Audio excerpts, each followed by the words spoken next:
Hello and welcome to our show. Today, our guest is one of my dear friends and also a colleague.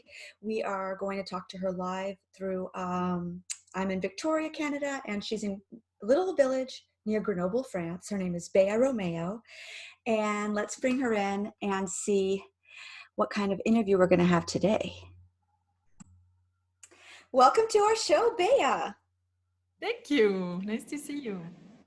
So, Bea, I haven't told anybody that much about you, but you do live in a little town, St.Martin, and you have your own yoga studio. I do. And we've done some trainings together. We've worked both in each other's studios several times. And I wanted you to let people know a little bit about how you started before you ended up having your own studio, your little path. Okay, cool. Well, I used to live in New York City, which is where I started practicing yoga 20 something years ago. How is that possible? Yeah, really. Right. I mean, I'm only 17. Anyway, and moved back to France 11 years ago with my children and my husband. And in New York, I practiced different types of yoga, but really mainly vinyasa yoga. And when I moved back to France, I was like, okay, I'm going to find a yoga class. You know, I used to practice six days a week in New York. So I thought, oh, I'll just find a place here. It's going to be the same. And no, it wasn't at all. So I tried a few different schools, and then I thought, oh la la, but this is really not the type of yoga I was practicing, and I really wanted to be more dynamic. And how could this be that I can't find a class that suits me, you know? So I started doing yoga with a couple of friends in a little spare room I had in my house at the time. And then one of these two friends then lent me a room in her house, which was a little bit bigger. We could be 7 people. And within a year, people were waiting outside the door, and I thought, oh no, we need to figure it out. So I thought I had to move to the city because, you know, we're about half an hour from a quite large French city, Grenoble. And I thought, well, if I'm in the city, I'll have better traffic. I can attract more people, and you know, I really need to do that. But then it didn't feel quite right. I didn't want to leave the students that I had here in this little village, and it happened that a room in the house was in my parents' house where I live now, was available, and we just had to turn it into a yoga space, which was some work because it was a stable before. You can still see the hook behind me. It used to be to attach the animals. So they were fed here. They had a tray. Anyway, and so we did that. And I thought, well, we'll see, you know. And it's been 10 years in this room. So it's a great place. Except now it's only me in the space because for the last 6 weeks, we've been doing yoga, but through Zoom, you know, through the computer, because we can't be together right now. Yeah, so we can see, I mean, I've been in your space many times, so I know exactly its feel, and you're really in a super cute village where literally people stop and say hi to you. Whenever I go on walks with you, there's, you know, everybody, and it's like this really cool place where people invite you over randomly and stuff like that, which is so uncommon nowadays, right? Like, especially in a big city. And you've been very fortunate because year after year, you get people filled up, and starting September, your spaces are like taken. There's no more room for people to come. And it's been like, you know, when the COVID thing happened, you already had all these students that are thinking like, wow, we can't come to yoga now. So like, what was the first thing that went through your head when you realized I have to close my studio? People can't come here anymore. Yeah, I was actually really resistant the first few days. I was like, oops, ooh la la la la, what are we going to do? I have to close my space. At first, I thought maybe we could be 5 or 6 people and I could have people come every other week, or I was trying to figure out how this would work. And then we heard, this was the first 24 hours we heard about the confinement. And then the next day they were like, no, no, no businesses should remain open except for, necessary food and such. So I thought, ooh la la, so I guess I'm closing down. This is it. We'll see when it Yeah. opens again. And for the first 5 days, I was kind of like in shock, thinking, "Ooh, what's next?" And then my husband was like, "Well, you need to do your classes. You need to do online classes. Your students will connect, and they'll see you, and it's going to be great." And I was very resistant. I was like, "No, this is not the way I teach. I don't want to be showing things." And usually when I teach, I do walk around and I talk, and it's through the instructions that people find their own space in their own body. I don't want it to be a copy and paste thing. So I was resistant, but then I thought, well, let's try this thing. And it's actually great. It's great to I get to talk to my students before the class starts. We get online a little bit before, and so we're at least saying hello, how are you, to everyone before class starts. And then people get to practice at home, and it's become this appointment they have. Some of them are working and they get back home, and they're so happy they have the practice to kind of take their minds off of everything that goes on. And then the ones who are stuck at home are really happy to have this. Yeah.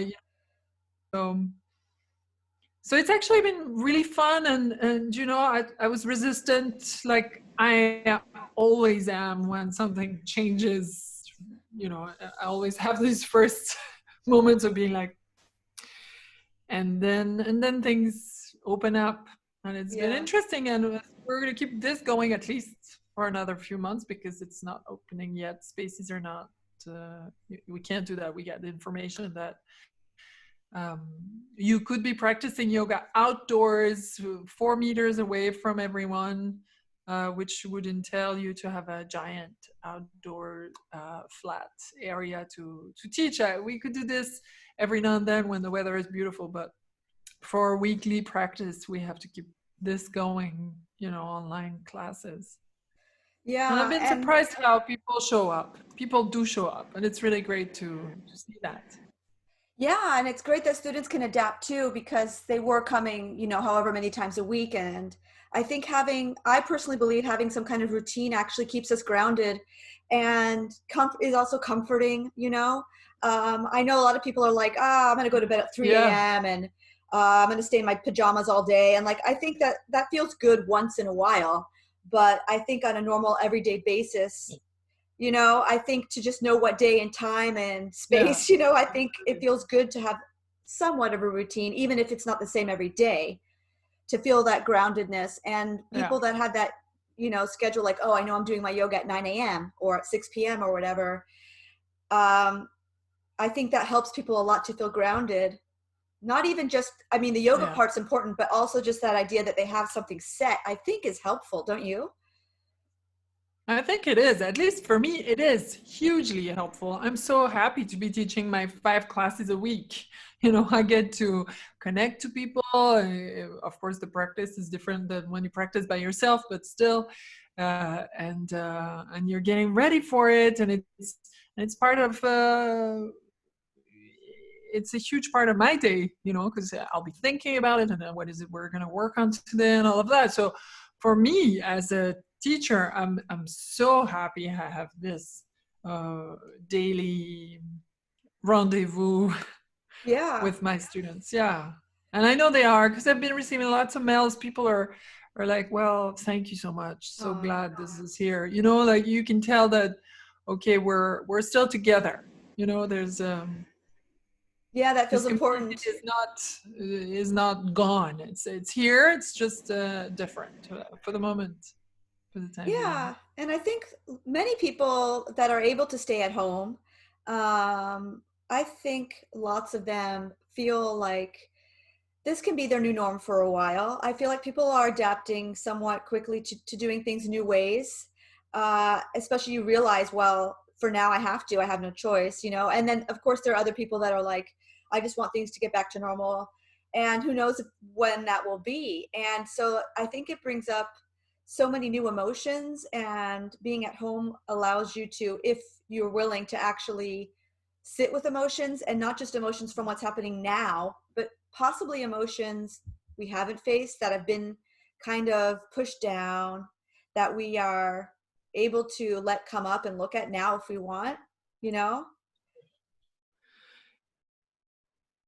Yeah, I mean, the emotions keep coming up, but especially in times where things are uncertain, when change is palpable, when you can, things are always uncertain and always changing. But we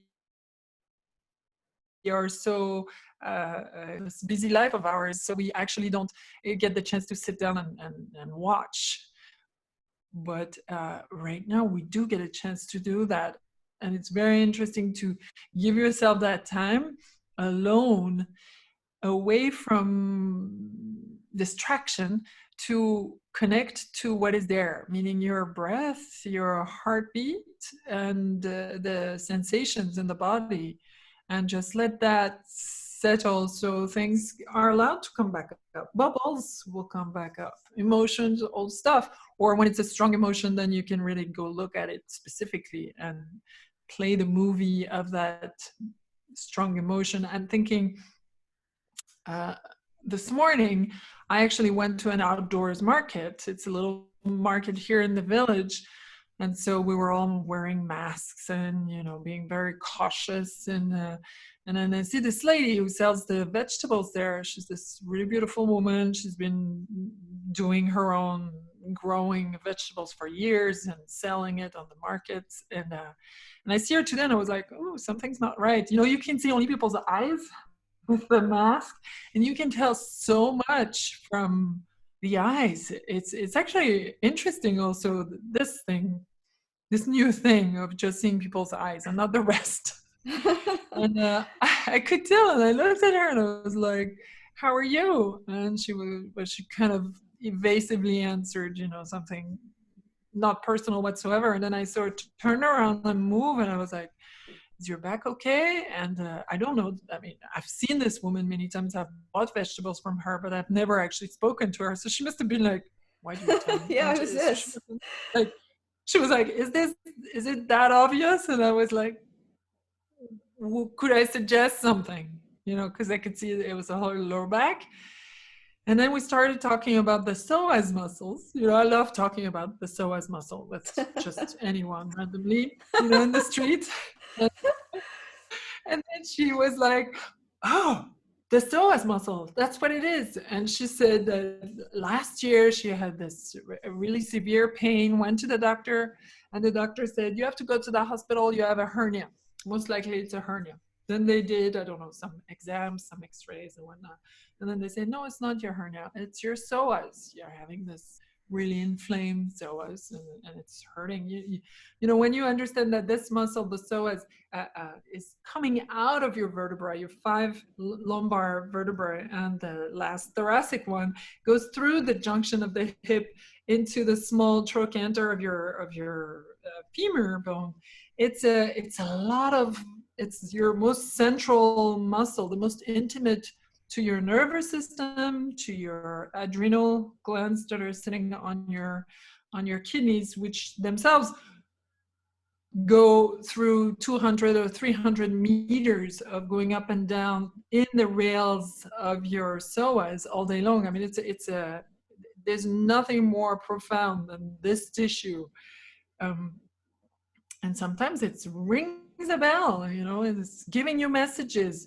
And so the way to go about this is not going to be to tone this muscle, think of it as a muscle. It's not going to be a toning or a stretching we're going to look for. We're actually going to look for, and this is thanks to Lise Koch, I learned so much from her. She wrote the psoas book. She wrote Core Awareness, which is a fantastic book. I've told you many times about her. I've talked to you many times about her. And so she talks about the psoas muscle being the messenger of your nervous system, of your midline, of your central nervous system. And so to go back to this emotion thing, or all the things we go through in life, these big changes, like, how am I going to survive now? this is a new situation. I have to adapt, but things are going fast, and we need to actually sometimes lay down on our back with our knees bent and put the timer on. 20 minutes is a good timer. I mean, it's a good time, chunk of time, 20 minutes.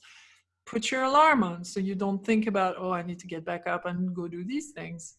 And you can really listen and feel, okay, so you're laying on your back with your knees bent. So you have the weight of the femur bones sitting into the socket of the hips.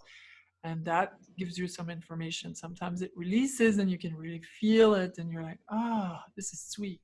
Sometimes it's the whole pelvis, the low belly, all these things. And sometimes it's real revelations, like, wow, this thing I haven't thought about in a million years just came up from this tissue releasing, and so giving ourselves that time to watch and feel is a huge help. At least for me, it's a huge help. And, Yeah, and it's necessary. scary for people to actually say, like, I'm going to let myself feel, because they don't know what's going to come up. And also, sometimes people think they have to do something with what comes up, like it's a problem to solve. And the more you do those type of things, you realize you're just going to let it be as it is and observe just to see what it is. And then, like, you kind of talk about it as being a knot sometimes that just kind of lets go. Finding different parts of your body where emotions come up and you feel it in a certain part of your body, and then you can observe it. And those are also moments that require patience and courage, because sometimes it's uncomfortable. And I know you've learned this and I've learned this. It's like, if you want to really do some deep emotional work without it being so psychological, but letting it really be like a holistic thing, like your whole body's involved and you're observing, you have to get comfortable with being uncomfortable. And that means with yourself and with others, when you're in conflict with others, realizing, like, I don't have to react. I don't have to defend myself or say something, like, without thinking, just because I feel triggered or just because I feel uncomfortable. Like, I can still sit in my discomfort and listen and not say that much, because I feel, especially with the COVID, we're like living in close quarters with people, our family, our husbands, wives, whatever, children, and our natural instincts to react so quickly. But lots of the times those reactions are not helpful for anybody. And I find that, like, giving ourselves that time to just feel and really only talk when of course you can, like, fight things out when you need to, but I think sometimes giving yourself or the other person time to really feel whatever they're feeling before you have a conversation, you know what I mean? Not to plan what you're going to say, but just to let those feelings kind of settle so that you feel clear. I think those are, like, important steps right now. Yeah, I really agree. And I feel like sometimes you feel so strong about something. Like, you're like, I want to let go. This thing is important. And this thing is, and then you go do your 20 minutes of constructive rest position, laying down on your back. And then you come back and you're actually, what problem? What conflict? What is it I have to hold on to? It's gone. It takes you, it moves your perspective. Like, sometimes we're so caught up, especially with, with people you're close to, because you're yourself, you're much more, your guards are off, and you're reactive, and you don't fear their reaction sometimes either, which is good. It allows truer relationships very to honest. happen, but it's also obviously more, I have two daughters who are quite firecrackers, and these days, through adolescent times, to be stuck at home with your parents is an interesting thing, huh? And you can see that their wires are still too touching each other, They'll be like, jump out of the table and run up and slam the doors, and you're like, and it's funny. And we're still like that. But we at least know we can go and put ourselves aside, because it helps. And it just takes courage. It takes courage. I think just the It more you takes courage practice, because we're always, I'm sorry. No, no, go ahead, because it does take courage. So I was just saying, like, the more we Yeah. practice that, the less scary it becomes, because it just becomes part of your way of letting Yeah. go of things, or getting clarity when you feel kind of like whatever your emotions are strong. Sometimes you can't see clearly, but you still need to give yourself permission to feel it 100%, you know? And so sometimes, like, I know personally, sometimes if something major happens, I feel like it really Mm. overpowers. It can overpower my whole day, those feelings. And sometimes I know that, and I'll just be like, today's going to kind of suck. Like I really just tell myself that, like, I have to just let these Because feelings you see come. it coming. It's going to kind of suck, but probably by tomorrow I'll feel like way less emotional. I'll have a little more clarity. I'll feel different, and it's okay. So today I'm just going to let myself feel slightly like it'll be hard for me to focus today. Today I'm going to it's just going to be hard. And I can kind of let myself go through my own process, so that 2 or 3 days later, I'm like, I got through it and everything's good again, you know? I survived. Yeah. And then the other thing For I've sure. enjoyed, And it's yeah, a, I mean, it's not an easy thing. You know, it's not an easy thing, like you said, because we are protecting ourselves from all kinds of things all the time, because we've gone through trauma more or less important in our lives. We've had enough resources to go through it and still be standing, and sometimes it takes you down. And to actually give yourself that time without a specific agenda, like sometimes just to put yourself in this position with your timer on, allows you to see things you would not be able to see if you were just keeping busy, or yeah, telling yourself, oh, I need to do this or that, you know, because the practice, sometimes we're like, oh, I need to do my yoga practice and my this and that, and I haven't had the time. And this is when the yoga nidra, I think, is so important in the yoga class. There is that need, for me at least, to put things down, to stop. You're out of the effort, you're not doing anything anymore. You've done your funky stuff. You've put your leg behind your ear 60 times. It's been wonderful. You sweat, you had to breathe, you were very active, and now all of a sudden everything stops. You're laying down and you're just feeling, and you're feeling your thumb, you're feeling your finger, and there's nothing going on. You're not moving your thumb or your finger. It's really just where is it in space? And we do have this proprioception, more or less, because sometimes you're like, what, third toe, fourth toe, where are my toes? You know, I'm not sure I feel um, them distinctively, but it's so it's been something that I added in my classes, this yoga nidra, like a 15 minutes, at least 15-20 minutes per class. And at first, my students, some of them were like, oh, this is hard. You can't move.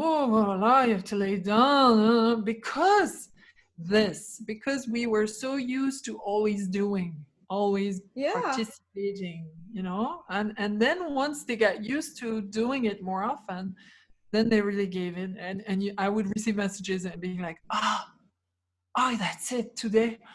Oh, now I understand, you know? But it took a while.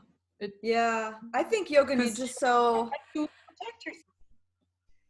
yeah, yoga nidra is so important. And I had done some of it, you know, through different trainings and or on my own. And then you started getting into it and being like, Amy, you got to start doing this. And then I remember like being really into it and extending our period at the end of class, so that I also would be able to get in that 15 minutes for my students, you know, instead of Yeah. just like a 5 or even 10. And they don't even know, like they don't know how long they've been doing movement and positions and asanas or any of that. So it's kind of like you kind of decide. And lots of times that 15 minutes for them was only 5, or they don't really know unless you tell them at the end, like, Yes. or during my trainings I would do like 35-40 minutes, and then sometimes they would be like, oh yeah, that was too short today. And I'm like, really? That was 40 minutes. And they'll be like, what? You know, but Yeah. what I think so great about just that part where you're not really analyzing, you're really letting things just kind of be, and you're trying to get to that place where you're observing and relaxing and not falling asleep, which is hard, but I just remember once, like, my husband decided he would try one of my classes, and so he was doing great because, he practices Aikido, so he can stay focused and he has good balance and he has good flexibility and he has good proprioception. So all these things were fine for him, And then at the end, we did that yoga nidra. And after class, he said to me, I just want to give you some feedback. And I'm like, yeah, sure. And he's like, I feel like your class was really great, like all of it. He's like, but I think maybe you should remove the end relaxation, like. I'm like, but that's the most important part. He's like, yeah, but no, and I'm afraid I'm going to fall asleep and snore and embarrass myself. And I'm not really sure I can stay awake. Yeah. And, and I said, no, but really that's the part everybody needs, because the moving and the going and all of that is so part of our society already, that if we can get people to just be still, then they can leave the class kind of feeling centered and relaxed again, Yeah. Yeah. It's funny when you say that, that part at the end, can you get rid of it? I had some students really resistant to it. At first they'd be like, oh, I love it, but really that relaxation thing, I'm not sure I'm good at it. But you do become good at it because it is a practice like the rest. And so at first you're like, where, what, how, feel my body? Ooh, nobody's ever asked me that, but then as you get to do it, and I like to say it's a thread, the yoga nidra. So it's like you'll do your practice of yoga nidra, then you'll go about your life, and then you go right back into your same practice of yoga nidra, then you'll go back to life, be busy and everything, and then you'll go right back into it. It's always you come in and out of yoga nidra the same way you go to rest every night. It's a continuous thread. And I find it like there's a lot of different ways to meditate, and there are even people that say if you're in the present moment, even just peeling carrots, that's meditation. You're in the present moment, you're focusing on one task, and then there's other people that will say meditation means you have to sit in a certain position with your back straight, and there has to be a certain thing going on or not going on for a certain amount of time. And so there's all these different ways and beliefs about it. And I personally really enjoy yoga nidra as my meditation, because I can really relax my body without falling asleep or without thinking, oh, my back hurts, or I want to move my foot, or my knee hurts now, or when is this over? Or and then some people will say, oh, well, that's what meditation is about. You should be able to work through those things, get over it, not pay attention to your body. You should transcend any physical feelings, and it shouldn't matter if you're seated for a long time. You should have that core stability, or that transcendence where you're not going to feel your body anymore. And I'm thinking, but I like feeling my body, because that's part of the whole thing. Is like the yoga nidra is like, oh, I'm feeling tension here, or why can't I release that? Or like, oh, my legs are very relaxed now, but my upper body isn't, or one side's less relaxed than the other. Or I feel like going through that whole beginning where the teacher or whoever you're listening to is going through each part of your body, for me, it's such a healing, relaxing way. And right? Yeah, and plus it's really this body awareness is follows the practice of asana, which we're teaching before, and so you're feeling your body now, that you're not creating sensations, but you're watching sensation, which is a different state of mind altogether. Yeah. And then as you practice, when you've gone through your rotation through your body, then you're able, you've brought silence into the body, so then you're able to go deeper and peel those layers and go deeper and deeper. And there is a practice which I really cherish, which is Chidakasha Dharana. Dharana is a concentration, and Chidakasha is the space of consciousness, which is when you do your yoga nidra, once you've gone through your rotation through your body and you lay down on your back and your eyes are closed, and you focus on the space within, inside your eyelids, but as if you were looking at the skies, right? As an empty space, a huge, vast, no limit through your eyelids. And this is the Chitakasha. This is the space of your consciousness, and it's limitless. And this is a stage of meditation. I mean, there all are, right? I mean, just like you're saying, there's many stages of meditation, many ways of practicing meditation. But I feel like that's a very peaceful place to be in, and to practice again. And it's right there, it's available, and it changes the chemicals of your body. It does. And it's very quick, the changes, just like when you slow down your breathing on your own. Yeah. And I personally have had some amazing breakthroughs without having to go through any type of psychological analysis, just by things coming up, little voices coming up during my practice that kind of whisper things to me about myself that I didn't want to see, that make you realize, wow, like this is an underlying current of certain problems or certain ways that I'm going through life. And those just come naturally. It's nothing you're forced. It's nothing that you're talking to somebody and like, mentally figuring stuff out. It's just something that is like some kind of wisdom that's just coming out of that silence and that bigger space that you really open up to. And you can't force that or have expectations either, Sometimes there's teachers that take you through Yoga Nidra and they want you to see certain things, or they tell you, oh, you'll have this experience if you keep practicing. And I find that it's great to just give yourself permission to not have any certain experience at all, and just allow whatever happens as your real legitimate experience, Yeah. It's your practice, and it's different from everyone. And I cannot I cannot feel your body. You can't feel mine. And it's going to be the same for your practice. And we're all beings of many experience. I mean, there's so much to uncover. And this is also why I like that freedom of the Yoga Nidra, much more than a relaxation, than a shavasana at the end of a yoga class with some music on, and that's it.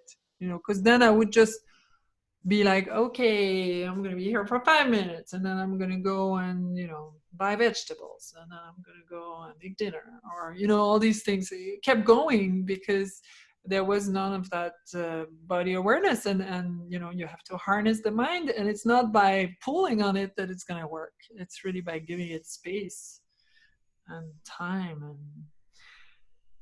absolutely, it's exactly that. And sometimes we fight with it so much. And the shavasana thing, I always felt that was so hard when it wasn't guided at all.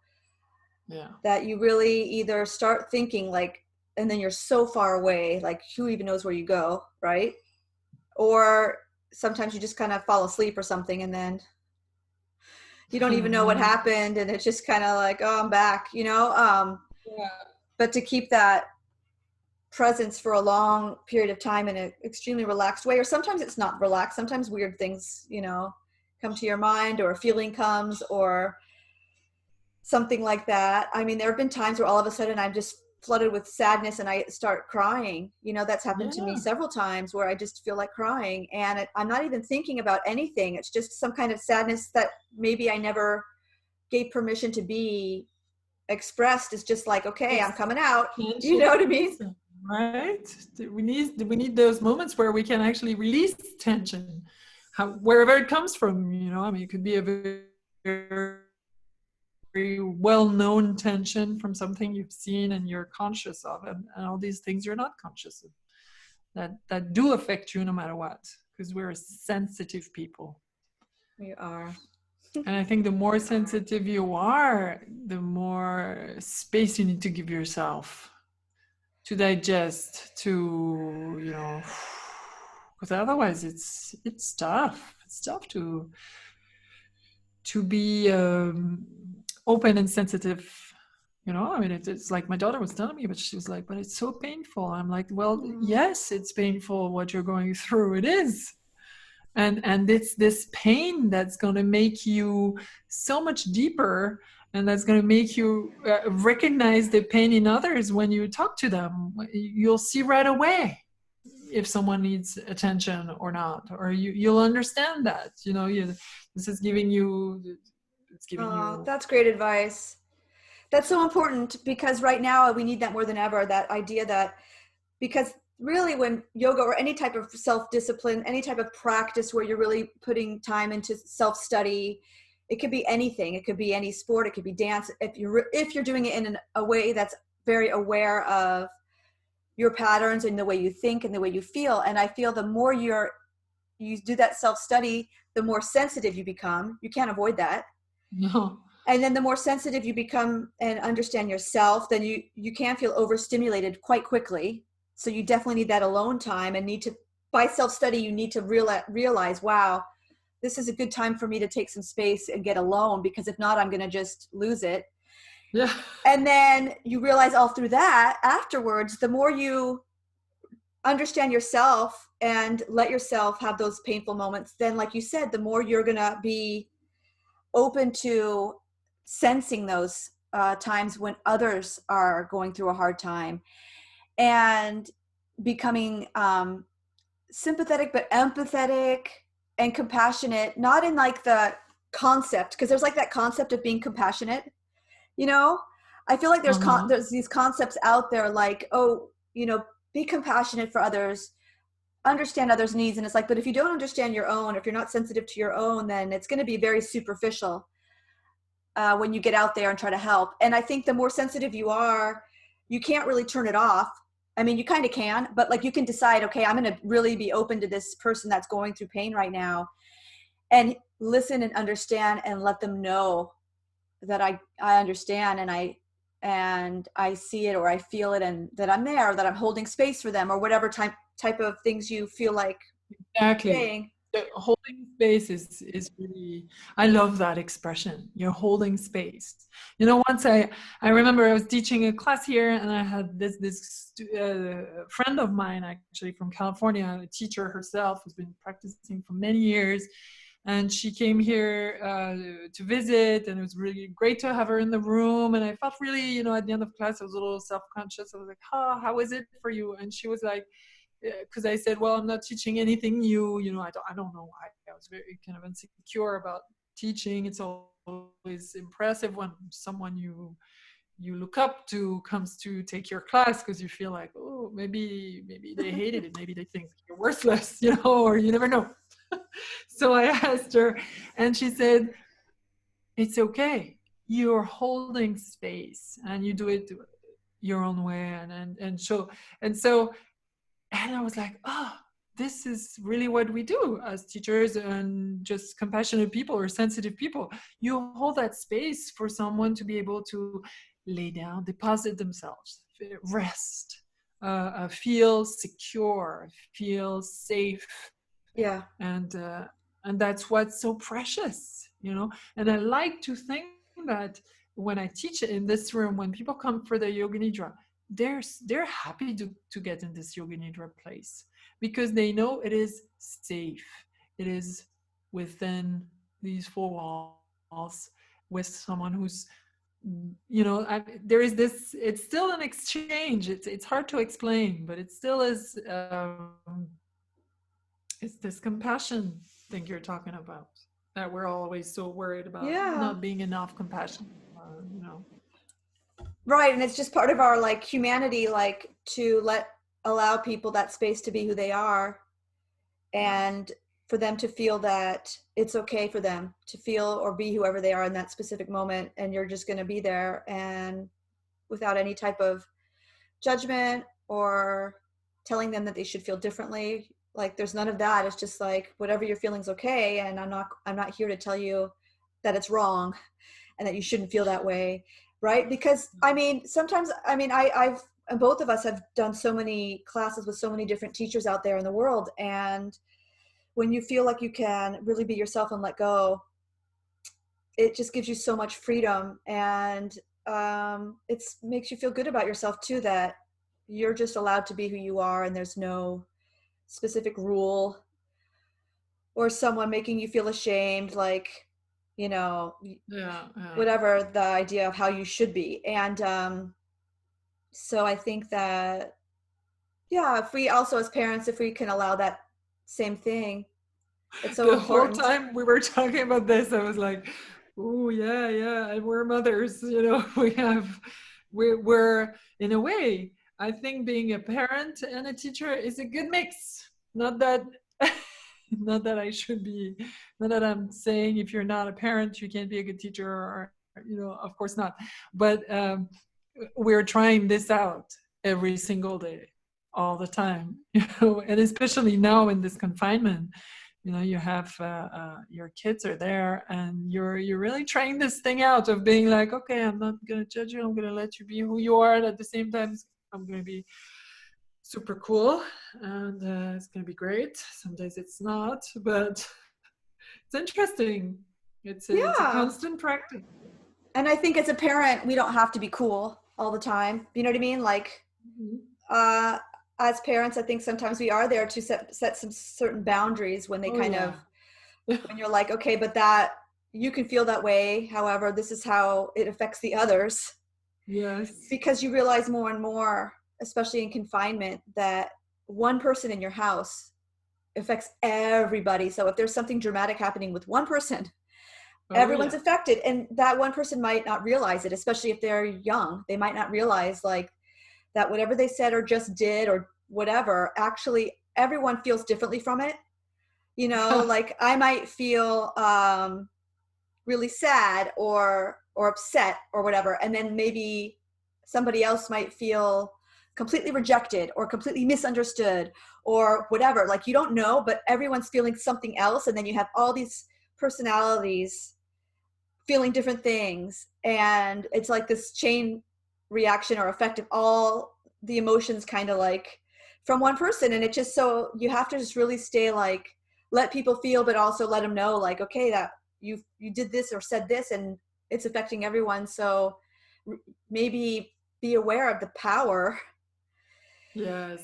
It's like, right, I feel like especially teenagers, or when you have children with strong personalities, they don't realize there's like this underlying power that they have, and they can use it in a great way or in not a great way. They can use it to be like a poison arrow, they can use it to be manipulative, or they can become more and more aware of it. Just like little, I think of like, it makes me think of a baby scorpion, like they have that really potent poison, but they don't know how to use it or how to diffuse it properly. And then as they get older, they realize when is the moment to use these type of powerful things that I have.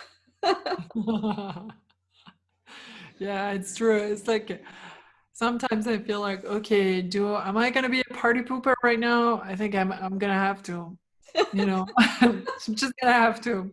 Sorry. And you do put these boundaries, because you know that through these just like when you live a situation that you can control, you have to adapt, you have to grow out of it, and you do grow out of it. And Yeah. it's the same, I feel like, with the kids. If they have this this let's say this wall, or should I say obstacle, something that's gonna not go in their way, they're gonna have to work around that. They need that. This is gonna make them strong, just like we Yeah, need gravity. If we didn't have any exactly. gravity, we wouldn't have any bones, Right. It's like structure, right? It's like they need a Yeah. structure. And that Yeah. structure can You can can bounce. yeah, and that structure is going to grow and change as they grow and change. Yeah. And I feel like sometimes you can open that structure and sometimes you got to close it in a little bit depending on what's going on. And I feel like sometimes you can sense, like, here's just a dumb example, with the confinement. And I think you guys are strict about the screen thing too, and we're pretty strict about phone time and computer time, and just it's out of control with online classes Yeah. plus phone. It's just like, wow, I don't want them on a So much. phone from the time they wake up to the time they go to bed. Like that makes me depressed. I can't explain it. It's just a yucky feeling. And it's hard to control that because they're in class and you're like, do they need it? Do they really need their screen right now? Is it homework time and they don't need it now? Do they really need their phone now? And at one point I had to analyze it and figure it out. And it was very painful for all of us because there was a lot of fighting, a a lot of disagreement, a lot of white lies and manipulation, because they were figuring out what can I say so my parents will let me have my phone more, Yeah. you know? And I then need to connect with my friends. Hmm. okay, Yes but and how no. many hours of that do you really need? Yeah. And how much can you be with in the real world? You know, and then you feel they try to like cry, well, my friends, and you're like, okay, but let's figure this out.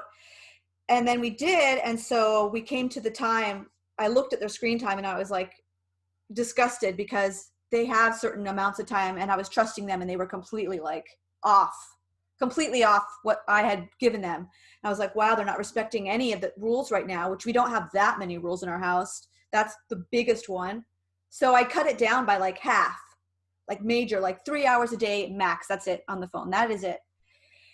And the next day, my oldest daughter said, I only did 3 hours today, and actually it felt really good. And I was like, I can't, and I was like, I was like, really? And she goes, yeah, I'm so glad you did that. It feels way better. And I was like, okay, awesome then. Please stick to it, because I'm not doing it to be like Yeah. some mean person that wants to control what's going on in the house. I'm doing it to keep balance. I just want balance, you know?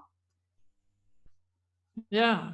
And we just like this. You were talking about people staying in pajama all day long and going to bed at any hour, waking up at any hour.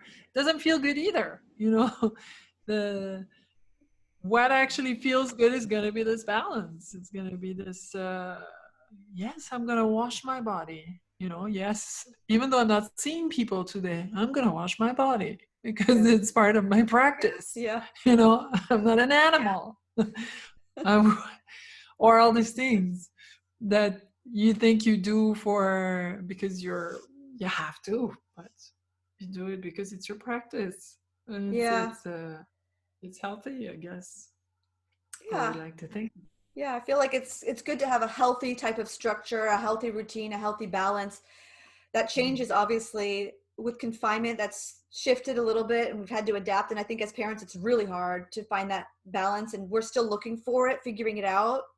Mhm. But I think it's, you know, people always say pick your battles. I think it's a battle worth picking. Definitely for me and my family, and the health and the balance is, Oh, that's a the battle screen worth. thing?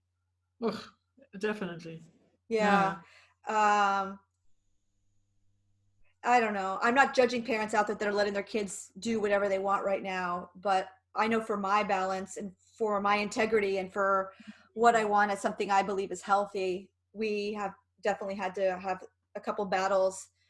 Yeah. You And know, it's now, like when my kids were little, I would go pick them up at school, you know, at 4 after school with a goûter, you know, a little snack, and it'd be sometimes it'd be a sweet snack, you know, either like a box of cookies or I don't know, and I would see it happen in front of my very eyes. They would eat the sugar, whatever it is, and within a few minutes they would lose it, have a total tantrum, you know. Like you could feel like the sugar rush plus the exhaustion from the day plus the I don't get what I want right now, and I'm the frustration, all of that was such a cocktail. It would go like fireworks in front of me until the day I was like, okay, well, I'm going to try something. So now I pick them up and give them a piece of cheese and a piece of bread or just a fruit or, you know, grains or things like that. And it was a very different thing, you know, and I was like, wow, okay, it's that simple. That sugar at that time of the day just didn't work, you know. And the screen is the same thing. Like my young one, if she watches what she wants, okay, I'll get off her back and she'll watch something and then she'll watch something else and then she'll be on the phone with a girlfriend and then she'll be doing a little a tutorial, and after all of that, once the screens are off, she'll have that same temper tantrum. That same like, I don't get what I want, because there's huge frustration from just being stimulated in that way because you're not yourself. You're sucked out of yourself through your eyes or through, you know, the screen is very obviously you're like a rabbit on your nervous system. It's as if you were a rabbit caught in the light of a car that's coming to you. Freezing is a stress response. It's a big one.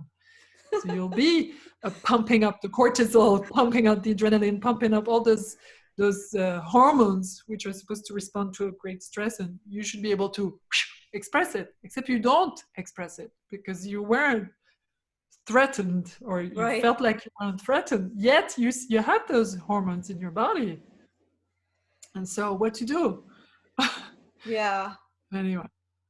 Yeah, I So yeah, I agree. want to be a party pooper. It's okay. It's okay to It say is no. okay. And just, I mean, sometimes people say, oh, well, what are they going to do if they don't have, and I'm thinking, They'll but figure it out.